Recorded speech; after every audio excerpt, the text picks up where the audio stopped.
തിരുവനന്തപുരം വക്കത്ത് പഞ്ചായത്ത് അംഗത്തെയും അമ്മയെയും തൂങ്ങി മരിച്ച നിലയിൽ കണ്ടെത്തി. നെടിയവിള വീട്ടിൽ വത്സല, മകൻ അരുൺ എന്നിവരാണ് മരിച്ചത്.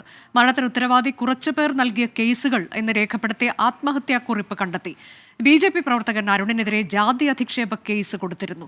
ഇതിന്റെ മാനസിക സമ്മർദ്ദമാണ് ആത്മഹത്യയിലേക്ക് നയിച്ചത് എന്ന ആരോപണമുണ്ട്. മേഘന മുരളി വിവരങ്ങളുമായി.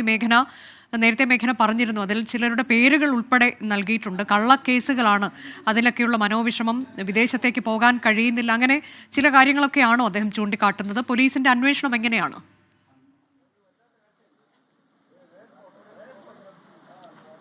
തീർച്ചയായും അനുജ, അങ്ങനെ തന്നെയാണ്. ഞാനിപ്പോൾ ഉള്ളത് ഈ പഞ്ചായത്ത് അംഗം 9ാം വാർഡ് മെമ്പർ അരുണിന്റെ വീടിന് മുന്നിലാണ്. ഇവിടെ ഇപ്പോൾ പോലീസിന്റെ ഇൻക്വസ്റ്റ് നടപടികളടക്കം പുരോഗമിക്കുകയാണ്.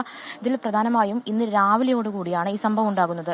9ാം വാർഡ് മെമ്പറായിട്ടുള്ള അരുൺ, അതുപോലെ തന്നെ അമ്മ എന്നിവരെ നമ്മൾ ഈ കാണുന്ന വീടിന് മുകളിലെ ചായ്പിലാണ് ആത്മഹത്യ ചെയ്ത നിലയിൽ കണ്ടെത്തിയിട്ടുള്ളത്. അതിലിപ്പോൾ പിന്നീട് ഈ ആത്മഹത്യക്കുറിപ്പ് അരുൺ തന്നെ പലർക്കും വാട്സപ്പ് സന്ദേശമായി അയച്ചു കൊടുത്തു. അതിനെ തുടർന്ന് നടത്തിയ അന്വേഷണത്തിലാണ് ഈ വീടിന്റെ മുകൾ നിലയിൽ മൃതദേഹങ്ങൾ കണ്ടെത്തിയിട്ടുള്ളത്. ഇപ്പോൾ പോലീസിന്റെ ഇൻക്വസ്റ്റ് നടപടികൾ പുരോഗമിക്കുകയാണ്. അതിനുശേഷം മെഡിക്കൽ മാറ്റാനുള്ള നടപടിക്രമങ്ങളും ഇവിടെ ആരംഭിച്ചിരിക്കുകയാണ്. അതിൽ പ്രധാനമായും അനുജ സൂചിപ്പിച്ചതുപോലെ തന്നെ ഇവിടെ നിന്നൊരു ആത്മഹത്യാക്കുറിപ്പ് കണ്ടെത്തിയിട്ടുണ്ട്. ആത്മഹത്യാക്കുറിപ്പിൽ പ്രധാനമായും പറയുന്നത് തനിക്ക് വലിയ മാനസിക സമ്മർദ്ദമുണ്ടായി കാരണം എന്ന് പറയുന്നതും ഈ BJP പ്രവർത്തകർ, അതുപോലെ തന്നെ ചില രാഷ്ട്രീയ പാർട്ടി പ്രവർത്തകർ ഒരു കള്ളക്കേസ് കൊടുത്തിട്ടുണ്ടായിരുന്നു. അത് ജാതി അധിക്ഷേപവുമായി ബന്ധപ്പെട്ട കേസുകൾ കൊടുത്തിട്ടുണ്ടായിരുന്നു. അത് തനിക്ക് വലിയ ഒരു മാനസിക സമ്മർദ്ദം ഉണ്ടാക്കിയിട്ടുണ്ട്. കൂടാതെ ഒരു മോഷണ കേസ് നിലവിലുണ്ട്. അതും താൻ ചെയ്തിട്ടില്ല. അതായത് അത്തരം പ്രവർത്തികളൊന്നും താൻ ചെയ്തിട്ടില്ല. അത് തനിക്ക് വലിയ മാനസിക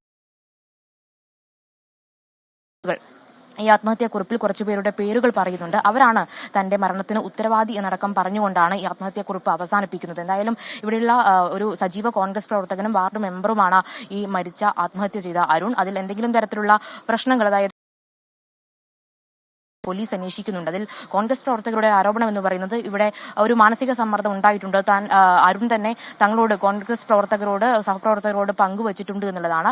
അതിൽ കൂടുതൽ അന്വേഷണങ്ങൾ പോലീസിന്റെ ഭാഗത്തുനിന്നുണ്ടാകും. അതിൽ കോൺഗ്രസ് പ്രവർത്തകരടക്കം ഒരു കേസുമായി മുന്നോട്ട് പോകാനടക്കം തയ്യാറെടുക്കുന്നുണ്ട് എന്നുള്ളതാണ് നമ്മൾ പ്രാഥമിക ഘട്ടത്തിൽ മനസ്സിലാക്കുന്നത്. എന്തായാലും ഇപ്പോൾ ഈ വീടിൽ മുകൾ നിലയിലാണ് മൃതദേഹം കണ്ടെത്തിയിട്ടുള്ളത്. ഇൻക്വസ്റ്റ് നടപടികൾ ഇവിടെ പുരോഗമിക്കുകയാണ്. അതിനുശേഷം മൃതദേഹം തിരുവനന്തപുരം മെഡിക്കൽ കോളേജിലേക്ക് മാറ്റും. അതിനുശേഷമായിരിക്കും മറ്റു ചടങ്ങുകളും സംസ്കാര ചടങ്ങുകളും ഉണ്ടാവുക. എന്തായാലും ഈ ആത്മഹത്യാക്കുറിപ്പിൽ പറഞ്ഞിരിക്കുന്നത് ഗുരുതരമായിട്ടുള്ള ആരോപണങ്ങളാണ്. അതിൽ ഈ പാസ്പോർട്ട് അടക്കമുള്ള കാര്യങ്ങളും, കൂടാതെ ഈ പോലീസ് ക്ലിയറൻസ് സർട്ടിഫിക്കറ്റ് അടക്കം ഈ കേസുകൾ നിലവിലുള്ളത് കൊണ്ട് തനിക്ക് എടുക്കാൻ കഴിയുന്നില്ല. കൂടാതെ ഇവിടെ അമ്മ മാത്രമാണ് താമസം, ഭാര്യയും മകനും കുടുംബ വീട്ടിലാണ് താമസം. അങ്ങനെ മറ്റു പ്രശ്നങ്ങൾ ഉള്ളത് തനിക്ക് വലിയ ബുദ്ധിമുട്ടുണ്ടാക്കുന്നുണ്ട്. ആ മാനസിക സമ്മർദ്ദമാണ് ആത്മഹത്യയിലേക്ക് നയിക്കുന്നത് എന്നുള്ളതാണ് നമുക്ക് പ്രാഥമിക ഘട്ടത്തിൽ മനസ്സിലാക്കാൻ കഴിയുന്നതും ഈ ആത്മഹത്യാക്കുറിപ്പിൽ സൂചിപ്പിച്ചിരിക്കുന്നത്.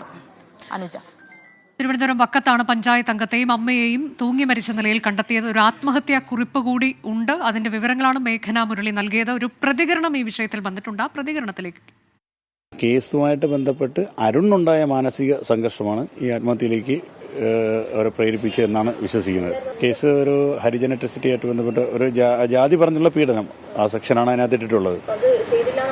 അതെ, തീർച്ചയായും അങ്ങനെ തന്നെയാണ് പറയുന്നത്. പിന്നെ ഏതോ ഒരു മാല